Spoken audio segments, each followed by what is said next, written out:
آج 40 نووی کی جو حدیث ہم پڑھ رہے ہیں اس میں غصے کی ممانعت ہے، شدت کے ساتھ، تکرار کے ساتھ۔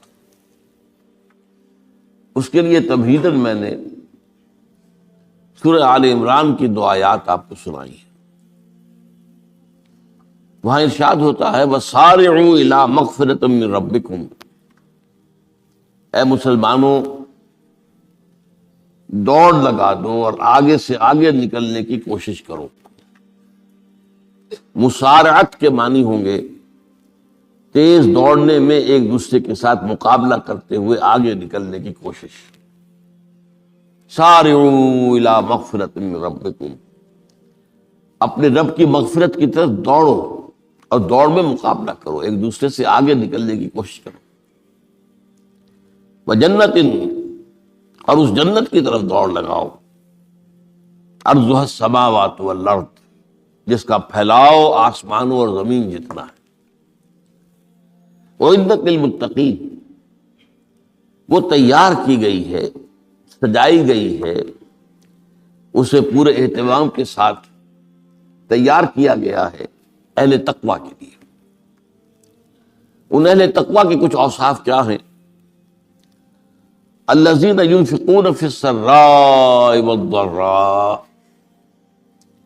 وہ لوگ کہ جو خرچ کرتے ہیں، مراد ہے اللہ کی راہ میں، اور اللہ کی راہ میں خرچ کرنے کی 2 مدیں ہیں۔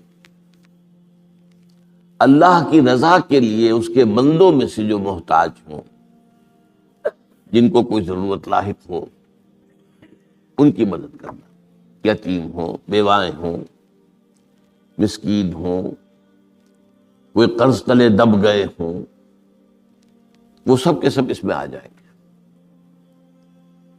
لہذا دوسری مت کیا ہے؟ وہ ہے اللہ کے دین کے لیے خرچ کرنا، دین کی تعلیم و تعلم کا کوئی نظام بنانا،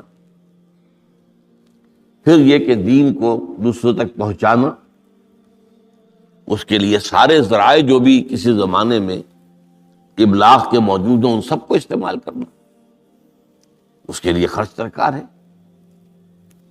بہرحال میں اس عرض کر رہا تھا کہ یہ 2 مدیں ہیں خرچ کرنے کی۔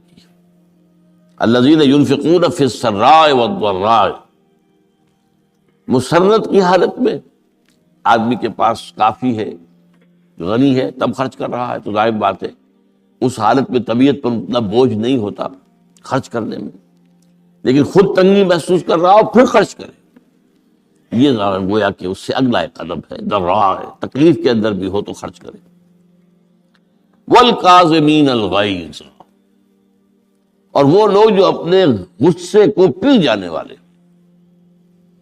والعافین عن الناس، اور غصہ ظاہر بات ہے آتا ہے کسی شخص کی کسی غلطی پر، کسی خطا پر، یا وہ اس نے آپ کے ساتھ کوئی زیادتی کی ہے، تبھی تو غصہ آئے گا نا۔ لہذا غصے کو تو پی جاؤ اور لوگوں کو معاف کرو۔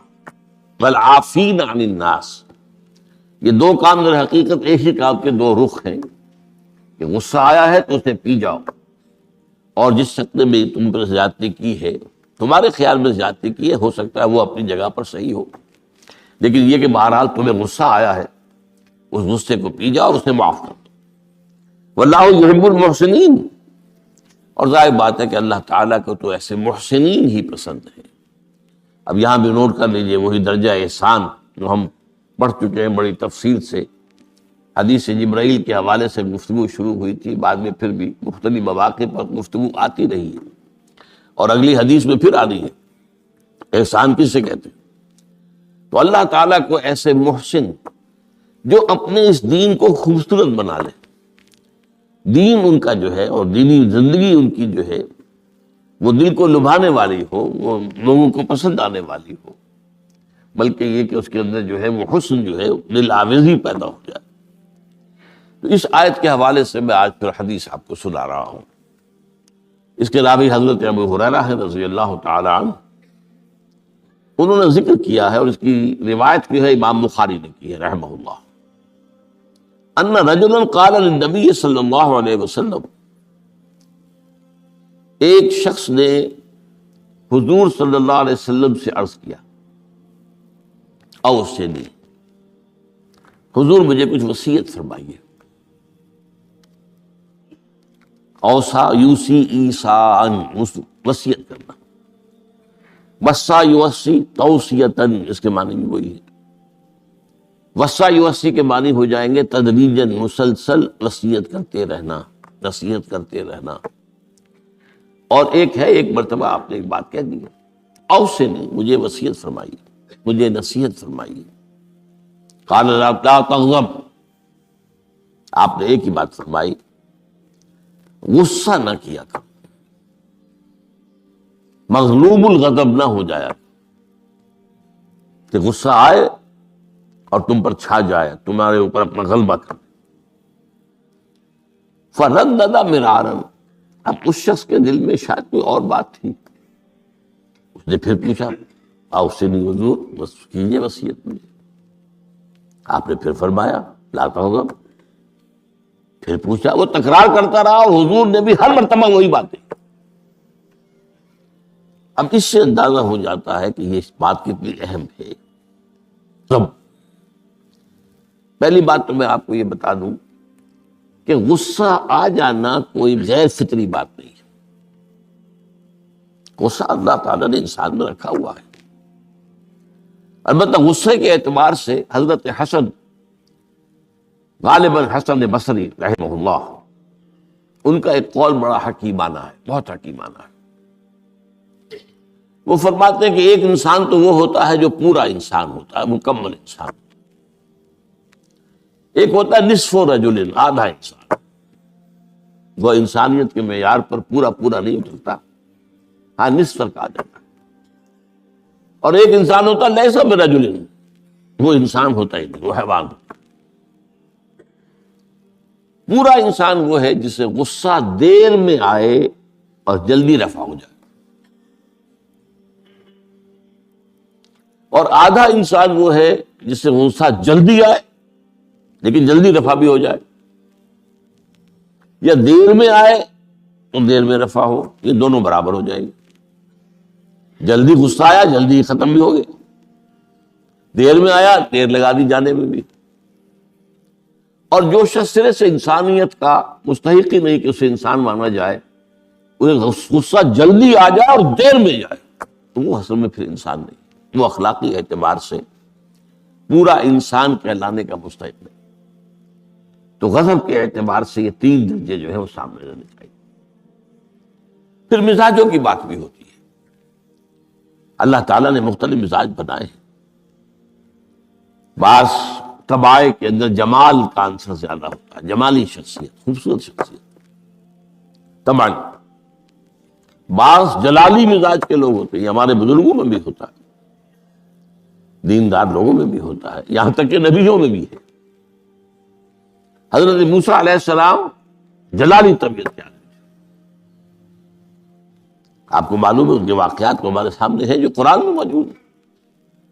ایک قبطی کا اور ایک اسرائیلی کا جھگڑا ہو رہا تھا، اس اسرائیلی نے مدد مانگی تو حضرت موسیٰ نے ایک مکہ لگایا ہے اس قبطی کو اور اس کی جان نکال دی۔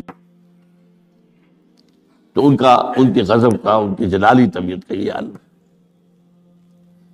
اور اس کا سب سے بڑا نقشہ جو قرآن مجید میں آتا ہے کہ جب اللہ تعالیٰ نے جب ہجرت ہو گئی اور مصر سے حضرت موسیٰ علیہ السلام اپنی قوم کو لے کر، بنی اسرائیل کو لے کر نکل آئے، دریا یا سمندر بھی اللہ نے پار کرا دیا، سمندر کو یا دریا کو پھاڑ کر، اس کے بعد وہ مرحلہ آیا کہ انہیں اب شریعت دی جائے، اس لیے کہ اصل میں ہجرت کے بعد پھر شریعت آتی ہے۔ ہجرت سے پہلے کا وقت جو ہے وہ تو ایک کشاکش کے اندر گزرتا ہے، جیسے کہ 12 برس حضور کے مکے میں ہے، ایک کشاکش ہے جسے ہم عام طور پر کشمکش کہہ دیتے ہیں، ایک سٹرگل ہے، اس میں مصیبتیں ہیں، تکلیفیں ہیں، ماریں کھائی جا رہی ہیں وغیرہ وغیرہ۔ تو ابھی کسی تفصیلی شریعت کے لیے جانے کا موقع نہیں تھا۔ نماز بھی جا کر 5 وقتہ جو ہے وہ سن 1190 میں فرض ہوئی ہے، یعنی آپ سمجھئے کہ ہجرت سے 1-1.5 سال پہلے۔ اس کے علاوہ زکوٰۃ کا کوئی نظام ابھی باقاعدہ کہ یہ اتنے میں سے اتنا کوئی نہیں۔ ہاں عام طور پر لفظ زکوٰۃ استعمال ہوا ہے. اپنے مال کو پاک کرو، پاک کرتے رہا کرو، مال میں سے صدقہ خیرات نکالتے رہا کرو، اس سے وہ مال پاک ہو جاتا. تو اسی طریقے سے جو ہجرت آئی حضور پر، جو ہجرت کے بعد شریعت نازل ہوئی مدینہ منورہ میں، اور دورہ ترجمہ قرآن میں یہ بات واضح میں کر دیا کرتا ہوں کہ اس شریعت کا بلو پرنٹ جو ہے، یہ لفظ آپ میں سے بہت سے حضرات جانتے ہوں گے، کوئی عمارت بنانی ہو تو اس کا جو نقشہ بنتا ہے پہلا وہ ایک نیلے کاغذ پر بنتا ہے، بلو پرنٹ. تو بلو پرنٹ جو ہے اس شریعت محمدی علی صاحب الصلاۃ والسلام کا، وہ سورہ بقرہ میں تیار ہو گئے. پھر اس میں جو تفاصیل کے اور پورے جو خد و خال آئے ہیں، وہ پھر سورہ نساء اور سورہ مائدہ اس کی تکمیل کی شروع. بہرحال جب حضرت موسیٰ کو اب اللہ تعالیٰ نے طلب کیا 40 دن کے لیے کوہ طور پر، اس کو ہم چلہ بھی کہہ سکتے ہیں، 40 روز کی اللہ تعالیٰ نے ان سے ریاضت کروائی، مشقت، روزہ اور یہ کہ عبادت اور ذکر الہی. اس کے بعد انہیں اللہ نے تورات عطا فرما دی. اس میں آپ کو یاد آ جانا چاہیے حضور سے بھی قرآن مجید کے نزول سے قبل اسی طرح کا معاملہ غار حرا میں آپ کی جو خلوت گزینی ہوتی تھی، اور وہاں پر جو بھی آپ اب کیا عبادات کرتے تھے یہ ہمیں معلوم نہیں ہے، لیکن یہ ہے کہ عام طور پر جو محدثین نے کہا ہے کان صفت تعبدہ فی غار حرا التفکر والاعتبار، غور و فکر کرتے تھے کہ یہ کائنات کیا ہے، کیا اس کا نظام ہے، یہ معاشرہ ہمارا کدھر جا رہا ہے، یہ خرابیاں کیوں بڑھ رہی ہیں، یہ کیوں انسان کا خون کرتا ہے، یہ کیا بات ہے، یہ کیا وجہ ہے کہ کچھ لوگ بھوکے مر رہے ہیں اور کچھ لوگ جو ہیں ان کے پاس بہت دولت جمع ہو گئی. یہ غور و فکر جو ہے تو یہ آپ کا رہا ہے بہرحال. لیکن یہ کہ تخلیہ اور غار میں آپ کا قیام یہ اپنی جگہ پر ثابت ہے. تو اسی طریقے سے وہاں 40 دن کا معاملہ ہوا حضرت موسیٰ علیہ السلام کے ساتھ. اس کے بعد الواح دے دی گئیں، جو پتھر کی تختیاں تھیں ان کے اوپر جو احکام عشرہ ہیں، 10 کمانڈمنٹس جو بنیاد ہیں. جیسے میں نے کہا کہ سورہ بقرہ جو ہے شریعت محمدی کی اساس ہے، تو شریعت موسوی کی اساس وہ 10 کمانڈمنٹس ہیں جو کہ پتھر کی سلوں پر لکھی ہوئی دی گئی ہیں حضرت موسیٰ علیہ السلام کو کوہ طور پر. اب پیچھے کیا ہوا؟ حضرت موسیٰ کی اس غیر حاضری میں سامری کو موقع مل گیا. اس نے گمراہ کرنے کے لیے ایک شعبدہ دکھایا، اور وہ شعبدہ کیا تھا؟ آل فرعون کے جو زیور وغیرہ ہوتے تھے ان لوگوں کے، وہ ان بنی اسرائیل کے لوگوں کے پاس امانت رکھا کرتے.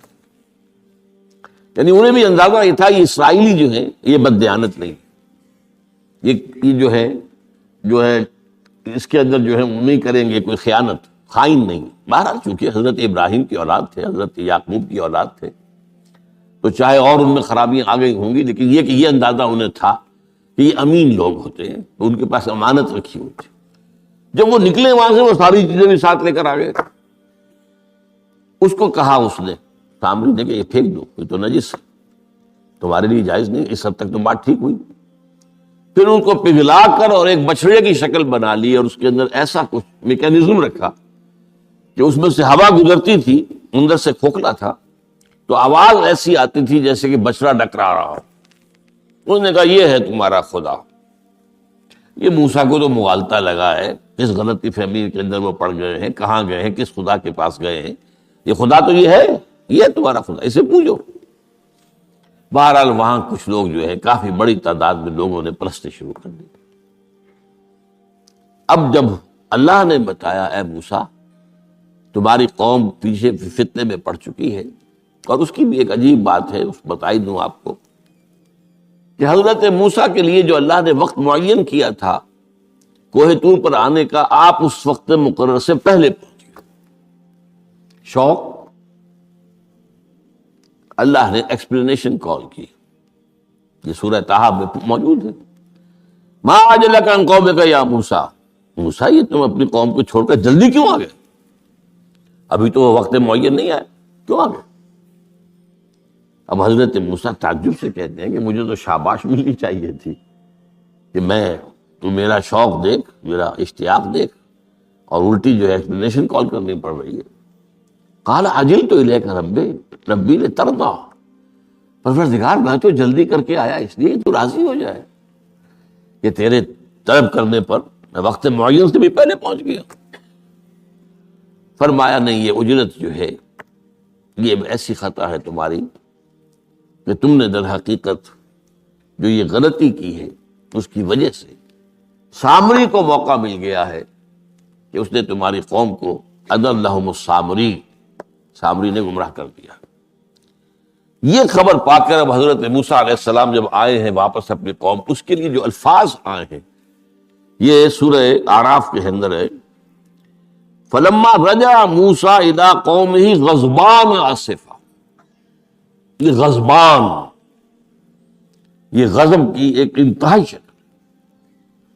اس وزن پر عربی زبان میں جو الفاظ آتے ہیں وہ کسی شے کی شدت کو ظاہر کرتے ہیں۔ انا جوعان، میں بھوک سے مرا جا رہا، انا عطشان، میں پیاس سے مرا جا رہا ہوں۔ اسی طرح رحمان، جس میں رحم جو ہے وہ ٹھاٹھے مارتے سمندر کے مارے۔ تو اس وزن پر جو الفاظ آتے ہیں اسی وجہ سے غضبان، تو میں کہہ رہا تھا یہ ہے جلالی طبیعت حضرت موسیٰ علیہ السلام کی، کہ انہیں جب یہ اندازہ ہوا کہ میری قوم کے کچھ لوگ جو ہیں وہ اس طریقے سے گمراہ ہو گئے، مشرک ہو گئے، وہ شرک بھی جلی شرک، خفی شرک نہیں، باقاعدہ ایک پرستش جو ہے ہو رہی ہے ایک بشرے کی، اسے خدا مانا جا رہا ہے۔ اسفا، بہت ہی متاسف۔ اب یہ دو الفاظ آ گئے، غضبان، اسفا، ایک جانب غضبناک اور دوسری طرف انتہائی افسوس اور رنج کی کیفیت۔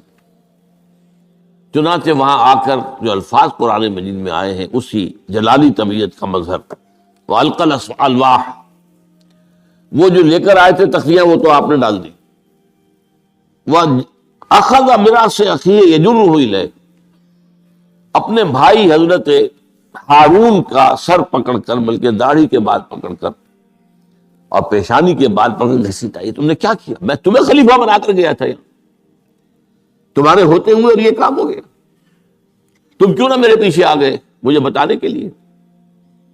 بہرحال چونکہ خلیفہ بنا کر گئے تھے، انہیں رہنا تو وہاں تھا، لیکن انہوں نے کہا کہ مجھے اندیشہ یہ ہوا کہ آپ یہ کہیں گے کہ تم نے بنی اسرائیل میں تفرقہ پیدا کر دیا، اس لیے میں نے برداشت کیا، کیا کرنا، روکتا رہا میں، لیکن یہ کہ میں نے ان کے درمیان جو ہے کوئی بہت بڑا قدم نہیں اٹھایا۔ لیکن بہرحال اس کے بعد جو قدم اٹھایا گیا وہاں پر وہ فیصلہ کیا گیا کہ 12 قبیلوں میں سے ہر قبیلے کے جتنے لوگوں نے یہ شرک کیا ہے اسی قبیلے کے لوگ جو توحید پر قائم رہے ہیں وہ اپنے بھائیوں کو قتل کریں اور ذبح کریں۔ تو تورات کی روایت کے مطابق 70,000 یہودی قتل، اور یہیں سے قتل مرتد کی سزا اسلام میں یہ قتل ہے۔ یہ سب بات لوگ کہتے ہیں جو منکرین حدیث ہیں آج کل اور روشن خیال ہیں، اور جو اپنی روشن خیالی کا جو سند لینا چاہتے ہیں مغرب سے، تو مغرب کا تصور تو یہ ہے کہ یہ انسانی حقوق میں سے ہے، ایک مسلمان ہے اسے اگر عیسائیت پسند آ گئی عیسائی ہو جائے، اس کا حق ہے، کیونکہ مجرم تو نہیں۔ یہ تمہاری شریعت میں یہ کہ قتل کر دیا جائے، یہ تو در حقیقت جو بنیادی حقوق ہے انسان کے اس کے خلاف ہے۔ اسی طریقے سے ایک مرد اور ایک عورت رضامندی سے زنا کرتے ہیں، آپ کو کیا اعتراض ہے؟ یہ ان کا حق ہے، ہاں مائنر نہ ہو، چھوٹے نہ ہو، نابالغ سے زنا نہ کیا گیا ہو، جبر نہ کیا جائے، جبر کریں گے تو مجرم ہو جائیں گے، لیکن اگر رضا کے ساتھ عامل رضامندی سے وہ کرتے ہیں زنا تو کوئی جرم نہیں ہے، ان کی مرضی ہے۔ تو یہ سارا تصور جو ہے حقوق انسانی کا جس طرح کا ایک مبالغہ آمیز تصور دنیا میں ہو گیا ہے، اس کی روح سے ہمارے ہاں بھی جو لوگ ہیں جو انہی کو ماڈل بنا رہے ہیں اب، تو وہ کہتے ہیں کہ قرآن میں کہاں ہے مرتد کی سزا، اس طرح قرآن میں کہاں رجم کی سزا؟ تو یہ جان لیجئے کہ یہ دونوں سزائیں حضور نے اپنی سنت کے ذریعے سے نافذ کی ہیں، لیکن اخذ کی ہیں تورات سے۔ ظاہر بات ہے کہ حضور سے پہلے جو شریعت موسوی تھی وہ لاگو تھی. یہودیوں کے لیے شریعت موسوی تھی، آج تک بھی ہے. عیسائیوں کے لیے بھی حضرت مسیح یہی کہہ کر گئے تھے کہ یہ نہ سمجھنا کہ شریعت موسوی کو ختم کرنے آیا ہوں. Law of Moses, don't think I have come to destroy law. This law of Moses will be applicable to you. وہ تو سینٹ پال نے ختم کیا. اور آج کی عیسائیت جو ہے یہ عجیب مذہب ہے جس میں کوئی قانون ہے ہی نہیں. لیکن یہ کہ اسلام میں بہرحال انسانی حقوق کے بھی حدود ہیں، ان حدود کے اندر انسانی حقوق ہوں گے. ہاں اگر آپ مسلمان ہیں اور آپ کو کوئی اور پسند آ گیا، آپ مسلمان ملک کو چھوڑ دیجیے، دارالاسلام کو چھوڑ دیجیے، بات چلے جائے. لیکن یہ ہے کہ دارالاسلام میں رہتے ہوئے آپ کو اختیار نہیں ہے. اس کی وجہ ہے کیونکہ اسلامی ریاست کی بنیاد ایک نظریے پر ہے. وہ نسل پر نہیں ہے، وہ رنگ پر نہیں ہے، وہ زبان پر نہیں ہے، نظریے پر. نظریے کو کمزور کر دینے والی شے یہ ہے کہ لوگ سازش کر کے ایک وقت میں ایمان لائیں اور پھر مرتد ہو جائیں تاکہ اسلام کی ہوا اکھڑ جائے. اور اس کا معاملہ سورہ آل عمران ہی کے اندر موجود ہے کہ وَقَالَ طَائِفَةٌ مِّنْ أَهْلِ الْكِتَابِ آمنوا بالذی انزل علی الذین آمنوا وجہ النہار واکفروا آخرہ لعلہم یرجعون. دیکھو بھائی، یہ جو بڑی دھاک بیٹھ گئی ہے اسلام کی اور ایمان کی. جو شخص ایمان لے آتا ہے چاہے اسے انگاروں پر ڈال دیا جائے وہ ایمان کو نہیں چھوڑتا. تو یہ ایک ساکھ ہو گئی نا، ایک گڈ ول ہے ایمان کی، ایک ساکھ. جو چاہو کر لو، اس کو قتل کر دیا ابو جہل نے. حضرت سمیہ اور حضرت یاسر رضی اللہ تعالیٰ عنہما دونوں کو قتل کر دیا. انہوں نے کلمہ کفر زبان سے نکالنا پسند نہیں کیا، حالانکہ اجازت ہے جان بچانے کے لیے. ایمان دل میں قائم رہے، زبان سے کلمہ کفر کہہ دیا جائے صرف جان بچانے کے لیے جائز ہے، اجازت ہے. چنانچہ حضرت سمیہ اور حضرت یاسر کے بیٹے عمار نے جان بچانے کے لیے کلمہ کفر کہا اور پھر ان پر شدید پشیمانی طاری ہوئی. لیکن حضور نے انہیں اطمینان دلایا کہ نہیں، اس کی بھی اجازت ہے. باقی جو مقام تمہارے والدین نے حاصل کیا وہ تو بہت مقام ہے، لیکن وہ عظیمت اپنی جگہ، یہ رخصت بھی اپنی جگہ، دین کا ایک حصہ ہے. بہرحال سازش کیا کی؟ آمنوا بالذی انزل علی الذین آمنوا وجہ النہار. ایسے کرو کہ صبح کے وقت تو ایمان لے آؤ، اے لوگو، اے مسلمانوں، جو کتاب تم پر نازل ہوئی ہم بھی ایمان لاتے ہیں، ہم بھی مومن ہو گئے. دن بھر رہو. اب اس میں یہ اضافے میرے ہیں، ذرا حضور کے قریب رہو، صحبت قریب سے، تاکہ لوگ دیکھ لیں یہ دن بھر حضور کی صحبت میں رہے ہیں، قریب رہے ہیں. شام کو کافر ہو جاؤ، مرتد ہو جاؤ، یہ دیکھ لیا ہم نے، یہ تو دور کے ڈھول سہانے ہیں، ہم نے اندر جا کر دیکھ لیا، کوئی بات ہے ہی نہیں، کوئی خاص بات نہیں. اس سے کیا ہوگا؟ لعلہم یرجعون. کچھ نہ کچھ لوگ ضرور جو ہیں وہ متزلزل ہو جائیں گے. آخر سب لوگ تو برابر کے نہیں ہوتے. نہ ہر زن نہ ہر مرد مرد، کمزور ایمان والے لوگ بھی تو تھے نا آخر، اور ان سے بھی نیچے منافقین بھی موجود تھے. لیکن کمزور ایمان والوں کے دل کے اندر بھی خدشہ پیدا ہوا ہوگا، وسوسہ اندازی کا شیطان کو موقع مل گیا کہ بھائی کوئی بات دیکھی ہوگی نا، انہوں نے بڑے بھلے لوگ تھے، بڑے اچھے لوگ تھے، بڑی نیک نیتی سے ایمان لائے تھے، اور حضور کی صحبت میں اور محفل کے اندر بڑے مؤدب ہو کر بیٹھے رہے تھے، بڑی توجہ سے انہوں نے حضور کا کلام سنا تھا. تو آخر کوئی بات تو ہوگی نا جو دیکھی ہے انہوں نے، تبھی تو وہ جو ہے وہ اسلام کو چھوڑ کر چلے گئے. اس فتنے کا سد باب کرنے کے لیے قانون بنا ہے، جو اسلام لائے دیکھ بھال کر لائے.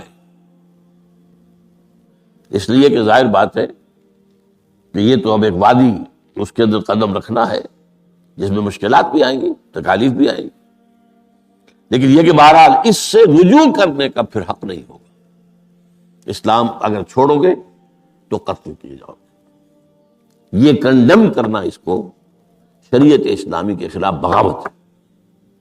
قرآن میں نہیں ہے، لیکن از روئے قرآن تورات پر بھی لفظ قرآن کا اطلاق ہوتا ہے.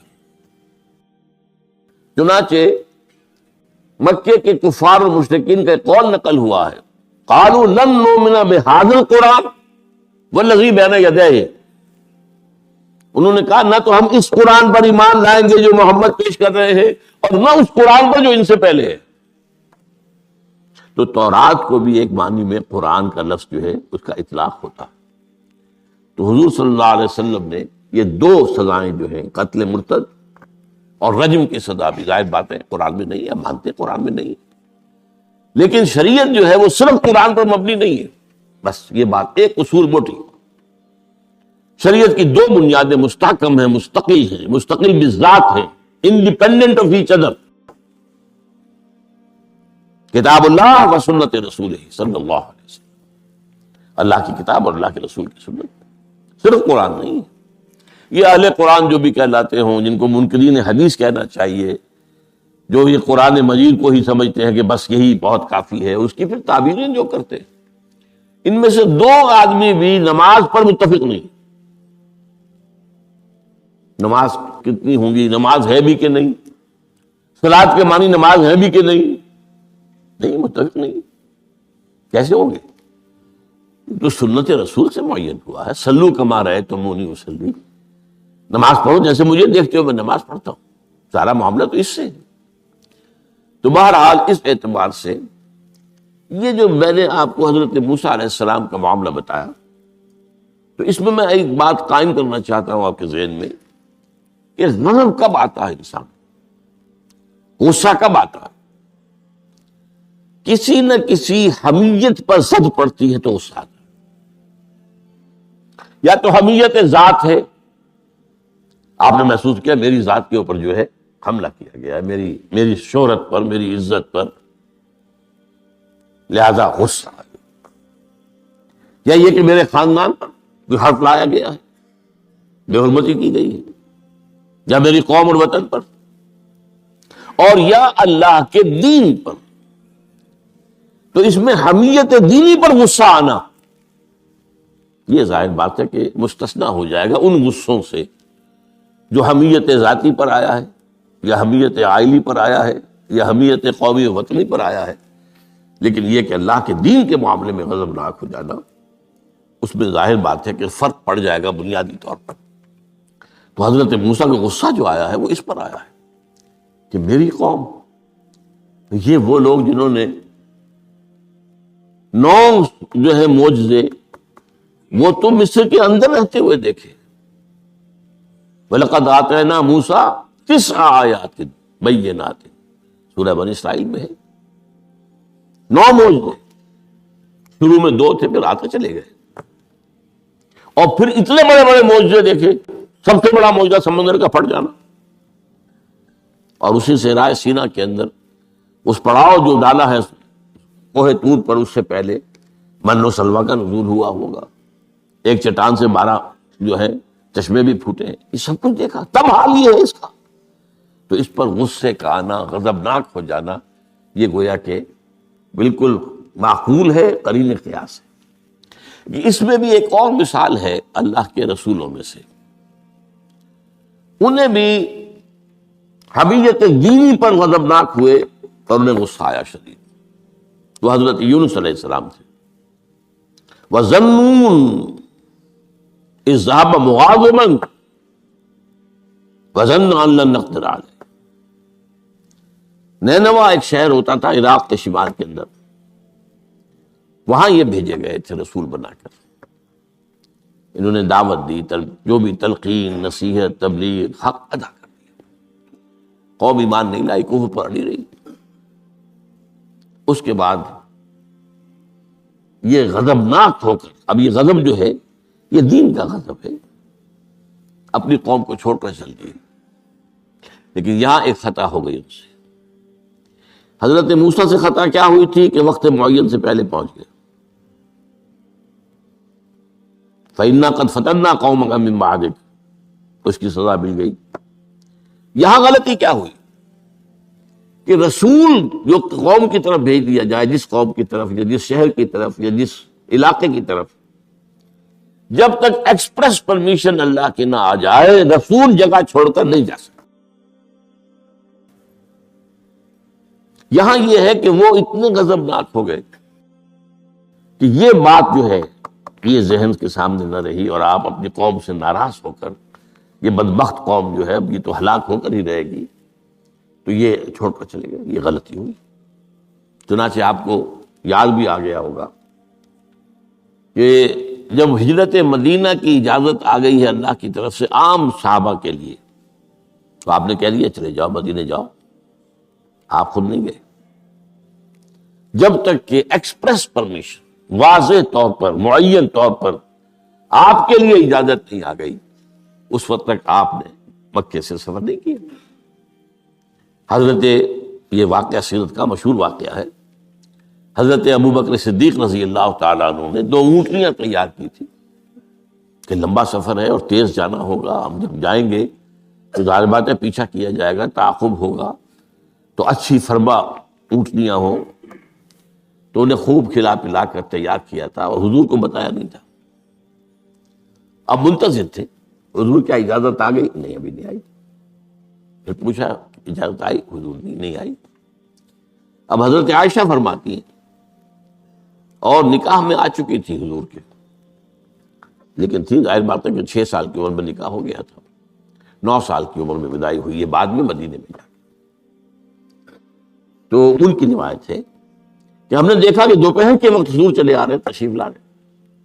اب یہ بات بڑی غیر معمولی تھی، عرب میں یہ جو وقت ہے قیلولے کا، ظہر اور عصر کے درمیان، اس میں بازار بھی بند ہو جاتے ہیں، آفیسز بند ہو جاتے ہیں، اور یہ کہ کسی کے گھر آنا جانا، اللہ یہ کہ آپ کو کھانے پر بلایا ہو دوپہر کے بعد دوسری ہے، لیکن آنا جانا نہیں ہوتا، وزٹ نہیں ہوتی۔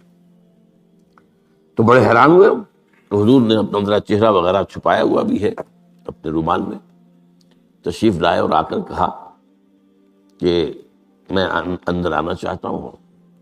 حضرت ابوبکر تشریف لائیے، یہ تو آپ کی، اب ظاہر بات ہے حضرت عائشہ سے نکاح تو ہو چکا تھا، وہ تو اب محرم تھی، یہاں کوئی نامحرم نہیں ہے، آپ آئیے۔ آ کر آپ نے کہا کہ ابوبکر اجازت آ گئی۔ اب حضرت ابوبکر کی خوشی کا ٹھکانہ نہیں تھا، دل میں سوچتے تھے کہ اب مجھے شاباش ملے گی۔ عرض کیا حضور میں نے 2 اونٹنیاں تیار کر رکھی ہیں، خوب کھلا پلا کر فربا کیا ہے، تیار کیا ہے۔ حضور نے تھوڑا سا توقف فرمایا، اچھا میں 1 اونٹنی میں استعمال کروں گا لیکن میں اس کی قیمت ادا کروں گا۔ حضرت ابوبکر رو پڑے کہ حضور کیا مجھ سے بھی مغایرت ہے؟ میں نے اپنے جان و مال میں سے کون سی چیز آپ سے بچا کر رکھی؟ سارا مال آپ پر خرچ کر چکا۔ آپ نے اشارہ کیا حضرت عائشہ کے بارے میں، تو ایک مرتبہ پوچھا ہے کہ وہ تو آپ کی بھتیجی ہے، کیسے آپ کے کا نکاح ہوگا؟ کہ وہ دینی معاملہ ہوتا ہے، میں تم میرے دینی بھائی ہو، یہ کوئی سلبی بھائی تو نہیں۔ بس اتنا کہنے کی دیر تھی، بیٹی پیش کر دی۔ تو میں نے اپنی کون سی چیز کو آپ سے بچا کر رکھا؟ یہ ان کے الفاظ نہیں ہے، یہ میں ان کے جذبات کی تعبیر اپنے الفاظ میں کر رہا ہوں، لیکن یہ واقعہ میں آتا ہے کہ رو پڑے۔ تو بہرحال یہ جب تک ایکسپریس پرمیشن نہیں آتی اس وقت تک رسول نہیں جا سکتا۔ حضرت یونس چھوڑ کے چل گئی، وَظَنُّونِ الذَّهَبَ مُغَاضِبًا، مغاضب وہی غضبناک، تو اس کو اللہ تعالیٰ نے پکڑا، اس لیے کہ یہ غلطی ایسی تھی کہ جس کے اوپر پکڑ ہوگی۔ یہ تو کار رسالت کے اندر جو اس کی شرائط ہیں ان میں سے ایک شرط کے اندر کمی ہوئی ہے، لہذا پھر وہ آپ کو معلوم ہے کہ وہ مچھلی کے پیٹ میں گئے اور وہاں انہوں نے جو ہے لا الہ الا انت سبحانک انی کنت من الظالمین، تو آپ نے جو بھی وہ استغفار کیا ہے اللہ سے، پھر اللہ نے معاف کیا۔ پھر اس مچھلی نے، ویل مچھلی کوئی ہوگی جو شط العرب میں معلوم ہوتا ہے، شط العرب میں اس نے نگلا ہے، اور شط العرب یہ دونوں دریا جو ہیں فرات اور دجلہ جب عراق کے جنوب میں آ کر ایک ہو جاتے ہیں تو وہ تو گویا کہ ایک بڑا سا چھوٹا سا سمندر بن جاتا ہے، اتنا بڑا وہ شط العرب کہلاتا ہے۔ اس سے ہو کر پھر گلف میں آئے، اور گلف سے ہو کر کہیں مکران کے ساحل پر آ کر اگلا ہے اللہ کے حکم سے اس مچھلی نے حضرت السلام کو۔ اس پر ایک تحقیقی مضمون میثاق میں ایک زمانے میں شائع ہوا تھا، میں اب اس کی تفصیل میں نہیں جا سکتا، کہ اس علاقے میں حضرت یونس علیہ السلام کو اور پھر وہ اس کے ساحل پر پڑے رہے، تو معلوم ہوا کہ یہاں پر غضبناک ہو جانا اگرچہ تھا حمیت دینی کی وجہ سے، لیکن وہاں بھی جو بنیاد ہے دین کی اور جو اس کے جو شرائط ہیں ان میں سے کسی کو کراس کرنے کی اجازت نہیں ہے۔ اس میں سے اگر کسی رسول سے بھی ہوا ہے تو پھر یہ کہ اللہ تعالیٰ کی طرف سے گرفت ہوئی ہے۔ اور یہاں یہ نوٹ کرا دوں میں آپ کو، ہم جو مبالغے آمیزی کیا کرتے ہیں نعتوں کے اندر، اور آج کل انتہا ہوئی ہوئی ہے ٹی وی کے اوپر، بعض چینلز کے اوپر نعتوں ہی نعتیں، نعتیں ہی نعتیں، نعتیں ہی نعتیں، پھر ان کے اندر جو مبالغے ہوتے ہیں۔ حضور نے فرمایا ہے مجھے یونس ابن متہ پر بھی فضیلت مت دو۔ اب یونس ابن متہ وہ ہیں واحد رسول جن سے کچھ خطا ہوئی ہے اور جس پر سزا ہوئی ہے، باقی اور رسولوں میں سے کسی کے ساتھ ایسی بات ثابت نہیں۔ خطا ہوئی ہے حضرت موسیٰ سے بھی، ما عجلک عن قومک یا موسیٰ، لیکن خطا جو ہے اس کی کوئی سزا حضرت موسیٰ کو نہیں ملی۔ واحد رسول ہیں حضرت یونس علیہ الصلوۃ والسلام، الا قوم یونس، اور اس کا جو فائدہ پہنچا ہے، یہ جو آج کی جدید اکاؤنٹنگ ہے، debit and credit, Hare debit کے اگینسٹ کوئی انٹری برابر کی جو ہے کریڈٹ کی ہوگی، ہر کریڈٹ کے اگینسٹ ڈیبٹ کی ہوگی۔ یہ جو ڈیبٹ ہوا حضرت یونس کے خلاف، یہ کریڈٹ بن گیا قوم کے خلاف، قوم کے حق میں، کہ عذاب کے آثار شروع ہو گئے، جس کے بعد کے کسی قوم کے لیے دروازہ بند ہو جاتا ہے توبہ کا، جیسا کسی فرد کے لیے جب موت کے آثار شروع ہو جائیں اب توبہ کا دروازہ بند ہے۔ تو جب وہ عذاب کے آثار شروع ہو گئے، وہ قوم کو یاد آ گیا کہ یہ بات وہی ہو گئی جو یونس کہا کرتا تھا علیہ الصلوۃ والسلام۔ گھروں سے نکلے آئے، پوری قوم باہر آ گئی اور چیخ کر، رو کر، گڑ گڑا کر اللہ سے معافیاں مانگی، دعائیں کی، تو اللہ نے ان پر سے عذاب ڈال دیا۔ تو سورہ یونس میں اس کو بیان کیا گیا ہے کہ عذاب الہی کے جب شروع ہو جائے آثار، پھر وہ ٹل نہیں سکتا الا قوم یونس۔ یہ صرف ایک ہی مرتبہ ہوا ہے، استثناء ہے واحد، حضرت یونس علیہ السلام کی قوم۔ اب آخری نقطہ میں آپ کو بتا رہا ہوں، اس حدیث میں ایک بات بڑی اہم ہے۔ یہ جو آپ نے فرمایا لا تغضب لا تغضب لا تغضب لا تغضب، ایک محسوس ایسا ہوتا ہے کہ یہ در حقیقت ہے شخصی تشخیص اور علاج۔ جو روحانی معالج ہوتے ہیں، ظاہر بات ہے کہ رسول یزکیہم، روحانی معالج سے تزکیہ کرتے ہیں۔ اسی طرح ہمارے ہاں صوفیہ جو ہیں، جنہوں نے اپنا تزکیہ کرایا ہوتا ہے کسی بزرگ سے، وہ پھر دوسروں کا تزکیہ کرتے ہیں۔ یہ ایک سلسلہ ہے جو چل رہا ہے۔ تو اس میں یہ ہے کہ اس تزکیے کے اندر پی پی کال، مطلب یہ نہیں کہ ایک ہی بات سب کو بتائی جا رہی ہے، ایسے بھی اذکار اور عاد ہیں جو حضور نے سب کو بتائے۔ ہر نماز کے بعد بعض اذکار ہیں، اللہم اعنا علی ذکرک و شکرک و حسن عبادتک، ایک وہ ہے اللہ تعالیٰ کی حضور کی طرف سے کہ یہ پڑھا کرو، آپ پڑھا کرتے تھے، یہ سب کے لیے۔ لیکن ایک ہے پرسنل، اس لیے کہ اس روحانی معالج کے اندر یہ صلاحیت ہونی چاہیے کہ وہ اشخاص کے اندر جو ذاتی، اب کسی کے اندر کوئی مرض ہے، کسی میں کوئی مرض ہے، کسی کے اندر دولت کی محبت زیادہ ہے، کسی کے اندر غصہ جو ہے وہ بہت تیز ہے، کسی کے اوپر شہوت کا غلبہ بہت زیادہ ہے، تو وہ جو کال ہے وہ ہوگی پرسنل کال۔ یہ گویا کہ ایک پرسنل پرسکرپشن ہے اس شخص کے لیے کہ معلوم ہوتا ہے کہ اس کے اندر یہ غضب کا اور غصے کا معاملہ جو ہے وہ ضرورت سے زائد تھا، لہذا اسے حضور نے تکرار کے ساتھ اسی کا مشورہ دیا، اسی کی وصیت فرمائی۔ سبحانک اللہم و بحمدک لا الہ الا انت سبحانک انی کنت من الظالمین۔